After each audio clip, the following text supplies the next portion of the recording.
トヨタ、ランドクルーザー76、スーパーチャージドクルーザー。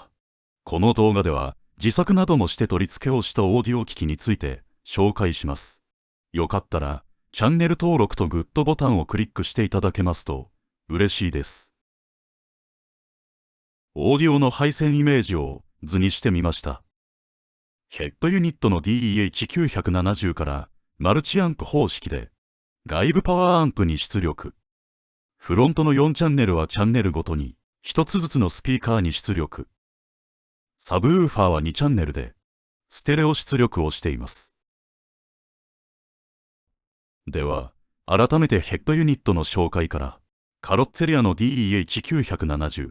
操作パネルはヘッドユニット本体から延長するケーブルを使ってフロアコンソールのこの位置に設置しています。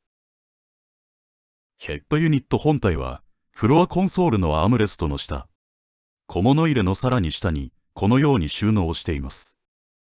CD-ROM プレイヤーは使えませんが、音源は iPhone を iPod として使っています。音源となる iPhone はアームレスト下の小物入れの中にこのように置いています。音楽データは可能な限り高音質にしたくて非圧縮のウェーブ形式でリッピング。ウェーブ形式はファイル容量が大きいので iPhone を2台使っています。フロント 2way のスピーカーはフォーカルの K2 パワー ES165K。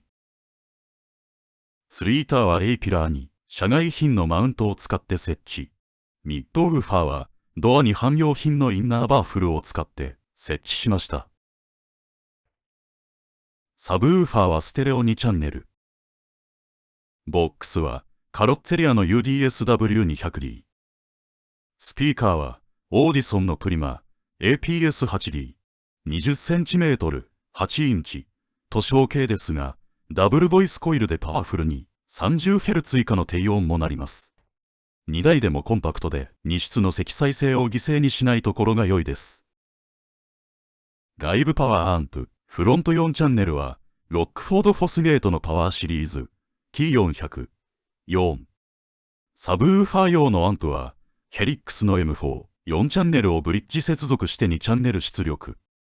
アンプ2つを助手席下に収めるのに苦労しましたが、どちらのアンプもパワフルになってくれて、苦労して取り付けた甲斐がありました。DEH970 の操作はステアリング内のスイッチでコントロールできるようにしていまして、選曲、音量、ソース切り替えが操作できます。なお、動画内で流れているのは全て著作権フリーの曲になります。前後の選曲や音量の調節がステアリングで操作できるのはやはり便利です。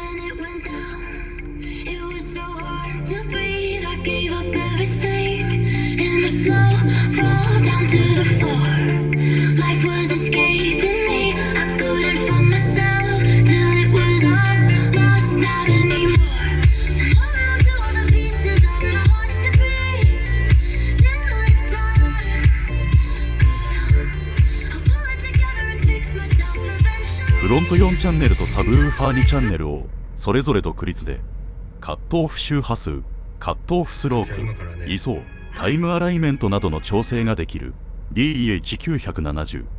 コンパクトなサイズや価格なども含めて考えますと名機だと思っています。終売がとても残念。紹介しましたオーディオ機器の制作作業や取り付け作業は別の動画で公開しています。よかったら見てください。今回の紹介はここまで。よかったらチャンネル登録とグッドボタンをクリックしていただけますと嬉しいです。ご視聴ありがとうございました。